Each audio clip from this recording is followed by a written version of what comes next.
Bueno, muy buenas noches. Quiero agradecer muy especialmente a Walter Guevara Anaya por haber aceptado participar de este diálogo sobre un tema que es crucial pues, para el país y para América Latina, como lo estamos viendo hoy día justamente con los conflictos que tienen lugar en el Ecuador. Walter, él es filósofo de formación, tiene un doctorado en la Universidad de Chicago y ha sido consultor en temas políticos, institucionales y desarrollo democrático en Bolivia y fuera del país también. Ha sido también durante un periodo diputado nacional. Walter. La pregunta que ha planteado Roberto es ¿cuándo el populismo fortalece y cuándo debilita la democracia? Voy a empezar a responder esta pregunta con algunas conclusiones esperanzadoras sobre cómo el populismo puede fortalecer sin quererlo a la democracia liberal y representativa. Después presentaré los orígenes teóricos que han dado forma al fenómeno populista actual que ha llevado a la captura y destrucción de la democracia liberal. Si el tiempo lo permite, en la etapa de preguntas, puedo definir lo que entiendo por populismo, por democracia, y enumerar las principales variedades de ambos fenómenos. No se puede negar que en ciertos sentidos el populismo fortalece a la democracia que intenta y logra destruir. Esta es la paradoja de la democracia que sus proponentes llaman radicalizada o profundizada. Un ejemplo de esta variedad de la democracia es la que se viene implantando en Bolivia desde 2006. El mayor logro del poder populista en la Bolivia del siglo XXI ha sido la inclusión social, política, económica y cultural de las masas que anteriormente estaban relativamente marginadas de los centros del poder.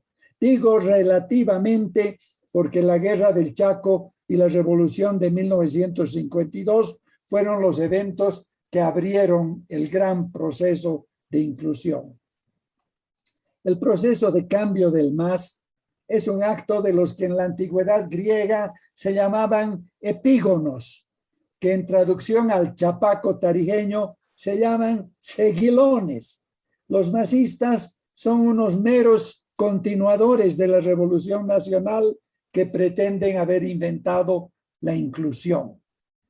La inclusión social abre las puertas de la clase media a enormes masas emergentes. Estas masas prósperas miran hacia arriba, por más que reconozcan que fue un actor con careta de indio el que les abrió esas puertas. No quieren caer nuevamente en su condición anterior. Los gobiernos del MAS contaron con una catarata de recursos como nunca antes había visto ningún gobierno del pasado. Canalizaron estos recursos a los bolsillos de sus adherentes y simpatizantes. El resultado fue un aumento enorme en el consumo. Gente nueva apareció en los supermercados, en las clínicas privadas, en los bancos donde abrieron cuentas por primera vez, en las aerolíneas, en las tiendas de ropa de mejor calidad, en el acceso a autos al menos chutos o incluso vagonetas de alto lujo. Los mismos masistas pusieron a sus hijos en colegios privados y en cuanto pudieron los enviaron a estudiar al exterior. Todo esto fortalece la democracia. La ampliación de la clase media es una condición esencial para el retorno de la democracia representativa. Este es un problema para el socialismo del siglo XXI, al que le conviene mantener a las masas en condiciones de pobreza extrema, tal como sucede con gran éxito en Nicaragua, Venezuela y por supuesto en Cuba. Existe otro efecto indeseado para los destructores de la democracia representativa que al contrario de sus deseos termina fortaleciéndola. Al pervertir las instituciones liberales y convertirlas en armas de dominación, los masistas no se dan cuenta que las están reforzando. Un ejemplo de esto es el acceso a la función pública por parte de cientos de miles de incapaces que portan su militancia masista como su única calificación. Hay 500,000 de funcionarios públicos que se ven obligados a hacer los gestos de un servidor público. De este 500,000, hay algunos que se pasan de los gestos a las realidades del servicio público. Son los que se toman en serio su trabajo. Por supuesto que son una minoría, pero llegan a ser influyentes por los resultados que favorecen a los ciudadanos. Y esto es algo que el régimen reconoce como favorable. Dicho de otro modo, la careta de la falsa democracia sirve a los dirigentes de los movimientos sociales para untar su marraqueta de mantequilla, pero al mismo tiempo es una escuela de función pública efectiva y honesta para un cierto número minúsculo de funcionarios del régimen. No sorprende que algunos masistas pidan el despido de los funcionarios competentes tildándolos de pititas. A pesar de ellos, se va formando poco a poco una masa crítica de funcionarios públicos pasablemente efectivos que aprenden su oficio en la trinchera, metiendo la pata a costa del resto de los ciudadanos. Bajo la democracia pactada de 1985 a 2005, se intentó generar una función pública basada en méritos, bajo la ley del servicio público. Además, muchos altos funcionarios de esos gobiernos eran educados en las mejores universidades del exterior. Los gobiernos del MAS eliminaron todo eso, empezando por convertir la Superintendencia del Servicio Civil en una dirección dependiente del Ministerio del Trabajo, cuya única función es dar pegas a los masistas en las reparticiones del gobierno. Recordemos que algo similar sucedió cuando la Revolución Nacional decretó el voto universal. Antes de este decreto estaban excluidos de votar los que no tenían una cierta propiedad, los que no hablaban y escribían el español, así como las mujeres.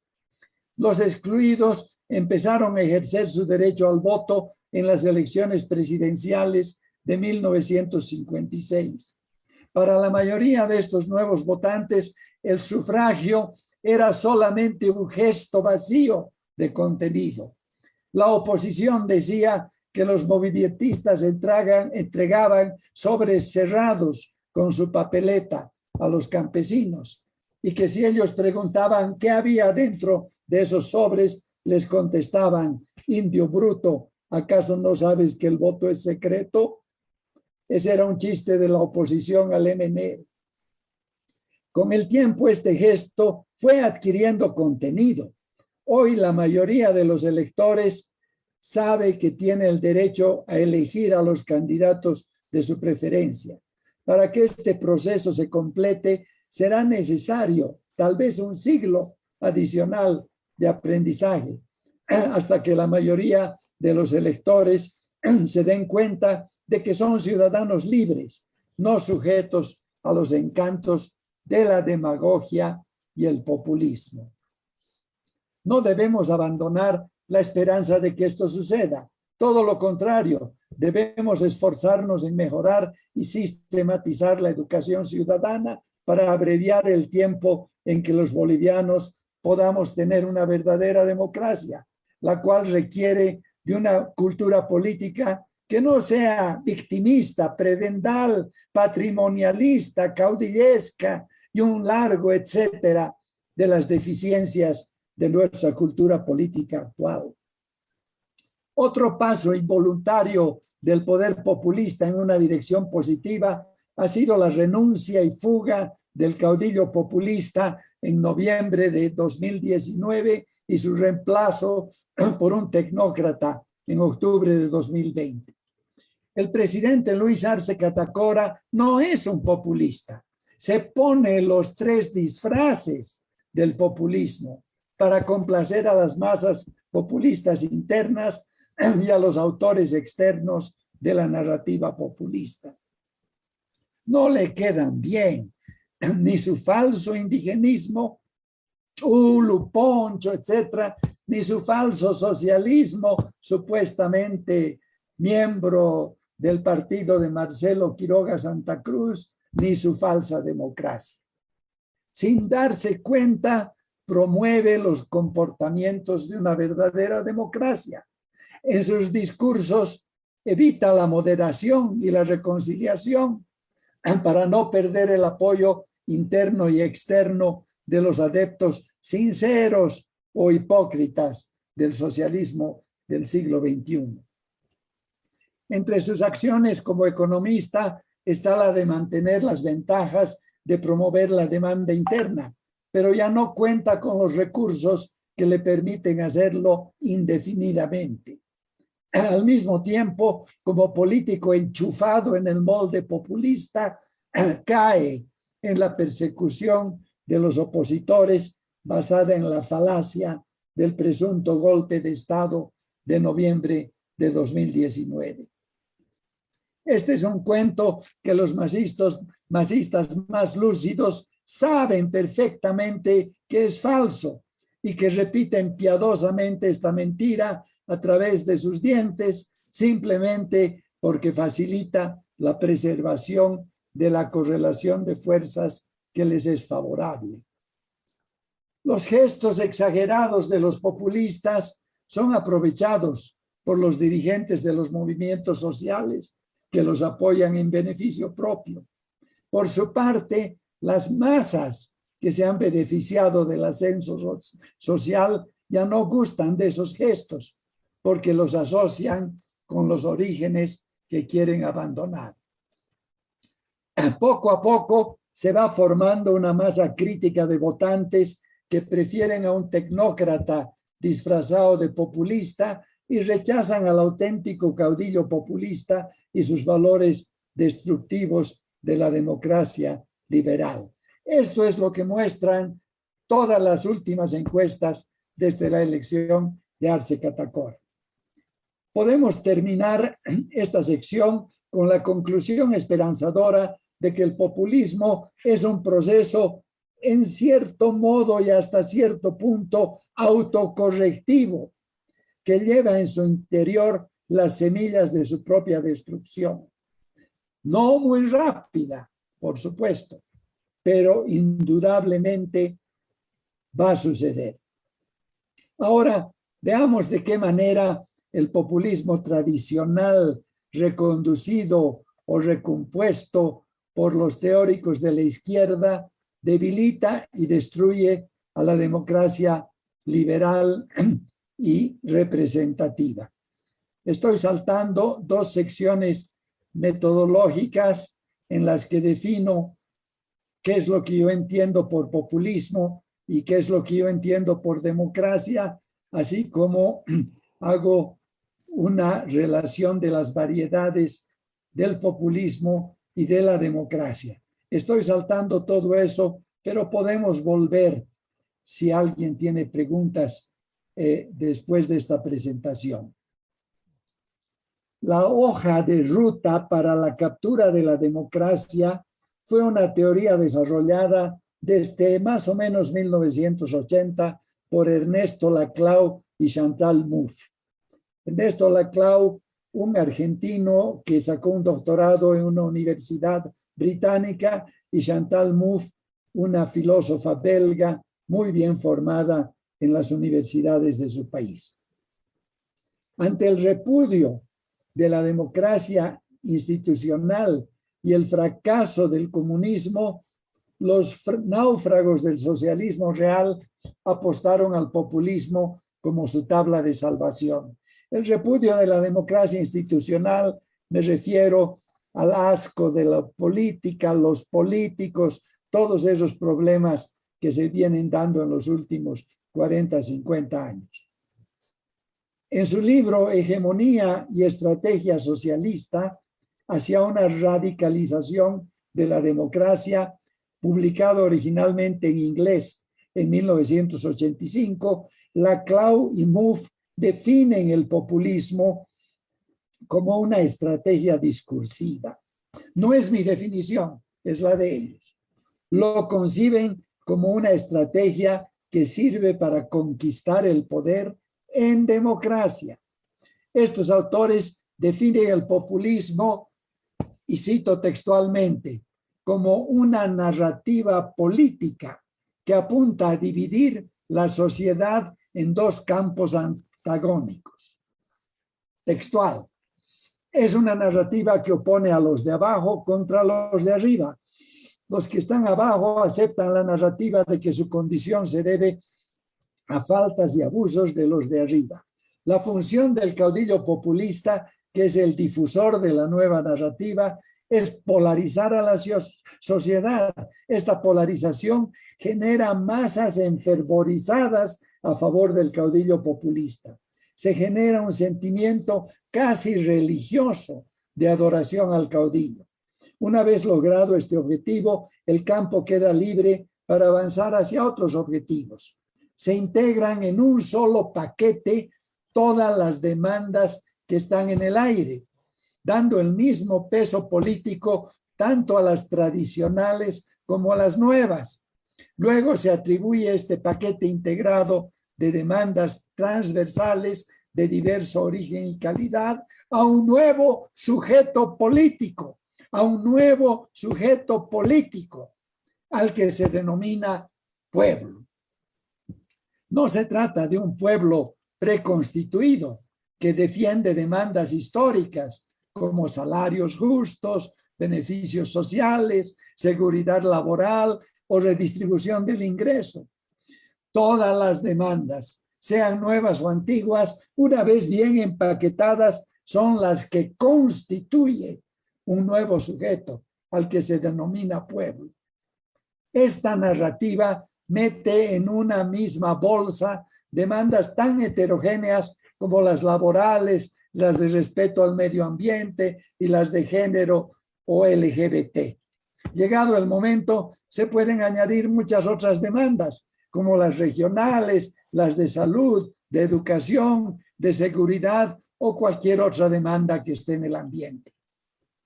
El nuevo sujeto denominado pueblo se contrapone a un otro sujeto al que se caracteriza como el antipueblo. Al antipueblo se lo puede llamar oligarquía, derecha o lo que convenga en cada caso. No se trata de un actor previamente establecido que se opone a un pueblo preconstituido. Todo lo contrario, los dos polos se configuran y se perfilan de acuerdo a lo que convenga concretar en la coyuntura. En el caso de Bolivia, los seguidores de esta corriente conjuraron un sujeto novedoso para caracterizar al pueblo. Inventaron la etiqueta de lo indígena, originario, campesino, para contraponerla a un enemigo difuso que no tiene una etiqueta equivalente. No admiten abiertamente que conjuraron un novedoso racismo anti-mestizo blanco europeo, aprovechando la existencia del racismo anti-indígena.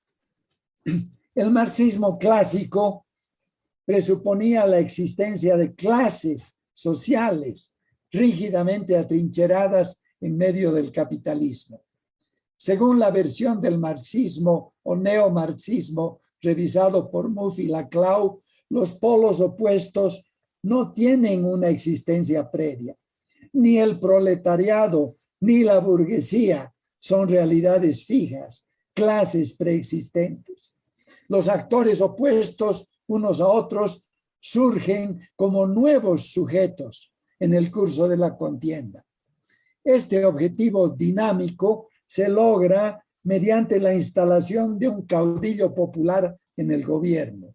Su éxito depende de 4 cosas: de un manejo astuto de la imagen y la gestión del caudillo, de la exacerbación y polarización de los enfrentamientos sociales, de la dosificación de la violencia política y de la relativización de los conceptos del bien y del mal para que encajen en el marco de lo conveniente. Ya no se habla de completar y superar la etapa democrático-burguesa para avanzar hacia el socialismo. Por el contrario, esta estrategia se apropia del proceso democrático en su estado actual. Ocupa las instituciones democráticas tal cual son y las convierte en instrumentos de dominación. Es una estrategia que respeta la transparencia y la imparcialidad de las elecciones mientras el caudillo mantenga su popularidad original. En la medida en que la imagen del caudillo se desgasta, el gobierno del populismo reconducido por esta teoría se adueña del organismo electoral para garantizar que el caudillo y su movimiento no pierdan ninguna elección futura, sin que importe cómo voten los electores. Al controlar los resultados electorales, esta estrategia garantiza que la oposición sea tan inofensiva como inoperante. Deja de ser una institución democrática, se convierte en una ficha que le sirve al proceso de cambio para validar un proceso electoral fraudulento y un proceso político nada democrático. El equipo que implementa esta teoría pone en boca del caudillo una narrativa que formula y actualiza todos los días. Se le hace repetir que la democracia se respeta. El caudillo lo repite piadosamente, mientras su equipo se ocupa intensamente de desmontar las instituciones democráticas. Esta estrategia convierte a las instituciones democráticas en artimañas para imponer el dominio o la hegemonía de una nueva élite sobre el resto de la colectividad. Es una estrategia que empalma dos realidades que están disponibles en cualquier país. Por una parte, los recursos institucionales de la democracia tradicional y por la otra, los recursos políticos del populismo. Estos son los ingredientes de la receta de la izquierda que perdió la brújula el siglo pasado, quedó totalmente desorientada, despistada y con la caída del socialismo real, de la Unión Soviética, etcétera, y encontró como su tabla de salvación al caudillo populista y al movimiento populista. La consigna Evo es pueblo es la mejor prueba de la usurpación de la democracia. Convierte al gobierno del pueblo en el gobierno de un autócrata. Evo salta por encima de las instituciones y se inserta directamente en el ánimo de la gente. Eso no es democracia. Un pequeño grupo de apoyo al autócrata conforma una nueva oligarquía. El caudillo y su entorno repiten que son el pueblo, mientras succionan las ventajas del poder. Este es un secuestro de la soberanía popular. En conclusión de esta sección del debilitamiento de la democracia por parte del populismo reconstituido o reacondicionado por los teóricos de cierta izquierda, podemos decir que la infiltración sistemática de las instituciones de la democracia institucional por sus enemigos establece un sistema de gobierno que puede llamarse, mediante una analogía biológica, como una parasitocracia. Es decir, no es una nueva forma de democracia. La democracia radicalizada, profundizada, no es otra forma de la democracia. Es la democracia liberal y representativa ocupada, tomada por un parásito, que es el populismo caudillista. Queda para otra exposición lo que se podría hacer para extirpar este parásito.